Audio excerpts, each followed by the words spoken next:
Sebelum menonton, jangan lupa like, subscribe, dan tekan tombol lonceng. Menteri Pariwisata dan Ekonomi Kreatif Sandiaga Salahuddin Uno bertemu dengan Gubernur Sumatera Utara di Medan. Pertemuan yang menjadi salah satu rangkaian kunjungan kerja Menparekraf di Sumut ini membahas percepatan pengembangan sektor pariwisata dan ekonomi kreatif di Sumatera Utara. Kepada Gubernur Sumatera Utara, Menparekraf mengatakan sudah saatnya sektor pariwisata bangkit, namun dengan disiplin dalam menerapkan protokol kesehatan.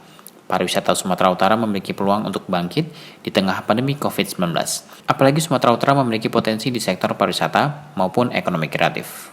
Gubernur Sumatera Utara Edi Rahmayadi menjelaskan, topografi Sumatera Utara sangat luas, membentang serta memiliki jalan terpanjang dibanding provinsi lain di Indonesia. Di samping itu, keindahan alam dan budaya juga menjadi andalan. Ia menjelaskan ke depan pihaknya akan fokus mengembangkan destinasi super prioritas Danau Toba di Sumatera Utara. Gubernur Edi menambahkan, jika potensi pariwisata Sumatera Utara sangat luas, mulai dari Nias hingga destinasi lain. Gubernur Jawa Barat Muhammad Ridwan Kamil meresmikan kick-off program petani milenial yang ditandai dengan penyematan apron kepada perwakilan petani milenial di Desa Suntenjaya, Kabupaten Bandung Barat. Ridwan Kamil mengatakan, sejumlah bantuan akan diberikan pemerintah daerah Provinsi Jawa Barat dalam program tersebut, mulai dari peminjaman lahan, permudahan akses bank, sampai mencarikan off-taker atau pembeli. Menurut Ridwan Kamil, program inovatif Jawa Barat ini bertujuan untuk mengurangi pengangguran, khususnya pasca pandemi COVID-19, serta dapat memperkuat ketahanan pangan di Jawa Barat, di mana pangan menjadi sektor yang tangguh meski dihantam pandemi. Ridwan Kamil berharap program petani milenial dapat menarik minat generasi milenial untuk membawa perubahan pada sektor pertanian masa depan, karena sektor pertanian saat ini belum menjadi magnet pekerjaan bagi generasi milenial di Jawa Barat. Berdasarkan hasil survei pertanian antar sensus 2018 yang dilakukan Badan Pusat Statistik, jumlah petani di Jawa Barat mencapai 3.250.825 orang. Dari jumlah tersebut, petani yang berusia 25 sampai 44 tahun hanya 945.574 orang, atau 29%. Kondisi tersebut tentu memberikan efek domino bagi sektor pertanian di Jawa Barat. Ridwan Kamil menginginkan bahwa kick-off petani milenial bisa berlangsung di sejumlah daerah yang terhubung secara daring. Program ini tak hanya menjadi gerakan di level provinsi, tetapi juga di kota atau kabupaten. Ya. Kenapa? Karena menurut saya inilah masa depan yang teruji oleh pandemi.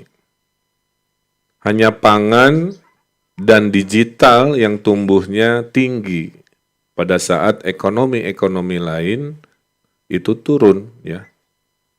Ada yang positif juga kesehatan tapi menurut saya kalau kesehatan karena isu disrupsinya itu kesehatan. Tapi kalau pangan dan digital, menurut saya apapun disrupsinya, inilah ekonomi yang tangguh, ya.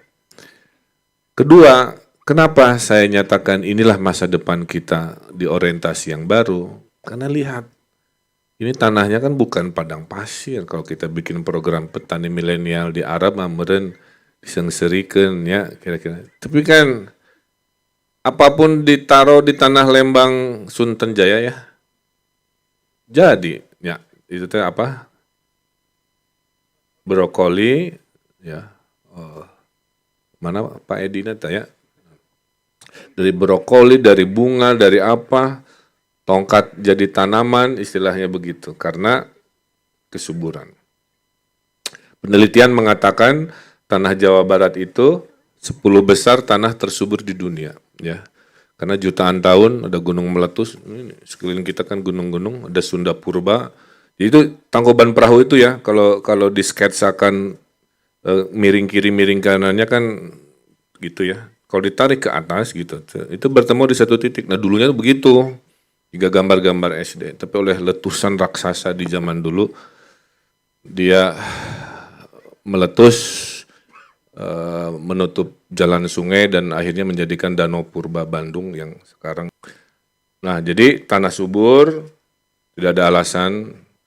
Tapi kan kita hidup di zaman sekarang, bukan di tahun 1945.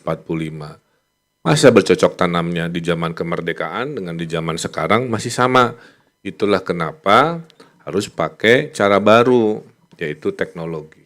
Ridwan Kamil menambahkan, dalam program ini tidak hanya sektor pertanian saja yang digarap, tetapi juga peternakan, perikanan, tanaman hortikultura, dan perhutanan. Dengan demikian, kemandirian pangan di Jawa Barat diharapkan bisa terwujud. Dalam kick-off petani milenial dilakukan juga sejumlah penandatanganan perjanjian kerjasama antara Bank BCB dengan PT Agro Jawa Barat terkait penyaluran dan penjaminan kredit usaha rakyat bagi mitra binaan PT Agro Jawa Barat. Kemudian kerjasama antara Dinas Tanaman Pangan dan Hortikultura Jawa Barat dengan PT Tani Hub Indonesia tentang pengembangan ekosistem tanaman pangan dan hortikultura berbasis teknologi di Jawa Barat. Produksi susu sapi di Indonesia semakin meningkat untuk memenuhi kebutuhan masyarakat akan nutrisi. Belum lama ini, telah dicanangkan pembangunan industri susu di Desa Tonasa, Kecamatan Tombolo, Kabupaten Goa, Sulawesi Selatan. Pencanangan itu ditandai dengan peletakan batu pertama oleh Menteri Pertanian Syahrul Yassin Limpo. Pembangunan ini juga menjadi wujud nyata kolaborasi pemerintah dengan pihak swasta, seperti yang dilakukan PT Cimory ini untuk mengembangkan industri susu sapi secara merata di seluruh Indonesia. Mentan mengatakan bahwa pemerintah kini sedang menggalakkan program susu sapi perah dan lahirnya industri susu menjadi salah satu upaya untuk mendukung program ini. Mentan menjelaskan, susu merupakan salah satu kebutuhan yang paling dicari masyarakat karena memiliki nutrisi yang banyak bagi kecerdasan anak-anak. Apalagi kondisi persusuan Indonesia baru terpenuhi sekitar 22% dari total kebutuhan susu nasional sebanyak 3,4 juta ton.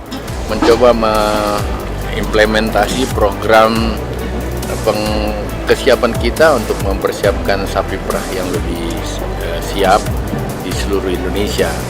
Dan kalaulah hari ini kita lakukan di Sulawesi Selatan, itu karena Pak Bupati Goa begitu intens mau mengembangkan sapi perah itu di daerahnya. Kebetulan di daerah ini kuntur katakanlah lahan-lahan dan kesiapan untuk membuat peternakan sapi perah itu cukup memungkinkan secara teknis. Dan ini juga membahagiakan karena budidayanya tentu saja bisa dilakukan oleh Kementerian Pertanian bersama Pak Bupati, tetapi bagaimana mengindustrikan dan menskala industrikan, off-takernya Cimory yang ada sebelah kanan saya adalah yang akan mengambil semua hasil dari sapi perah yang ada. Oleh karena itu Pak Bupati sudah merencanakan dari hulu ke hilir. Posisi Kementan adalah bersama Dirjen Peternakan adalah mengasistensi dan melakukan backupnya. Kita berharap ke depan ini tidak hanya dalam skala kecil, tapi skala yang lebih besar tentu dengan menggunakan bantuan-bantuan dari CSR maupun perbankan dengan skala ekonomi yang teratur dengan baik.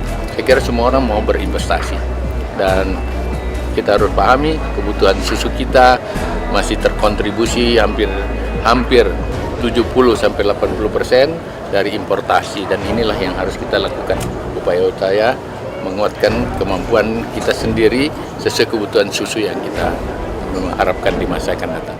Dirjen Peternakan dan Kesehatan Hewan Kementan Nasrullah mengapresiasi keinginan PT Cimory dalam membuka akses serapan susu sapi dari para peternak yang ada di Goa. Nasrullah mengatakan, sapi perah yang dikelola PT Cimory tidak diragukan lagi. Perusahaan saat ini memiliki budidaya sapi perah medium scale dengan kepemilikan 500 ekor sapi perah dan plasma dari 26 koperasi yang memiliki jumlah sapi perah kurang lebih 2.600 ekor sapi. Dengan populasi tersebut, Cimory bisa menghasilkan 30-40 ton susu segar setiap hari. Presiden Direktur Cimory Bambang Sutantio menyampaikan terima kasih atas dukungan dan kerjasama jajaran Kementerian Pertanian terkait pembangunan industri susu sapi perah di Kabupaten Goa.